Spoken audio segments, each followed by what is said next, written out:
You ask Tiger to solve. This deals with linear equations with one unknown. The final result is x equals 21. Let's solve it step by step. Simplify the expression. Expand the parentheses. Simplify the arithmetic. Group like terms.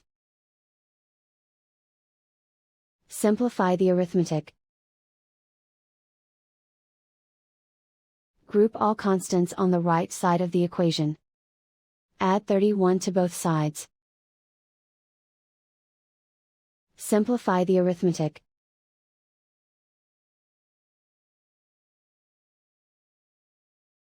Isolate the x. Divide both sides by 2. Simplify the fraction.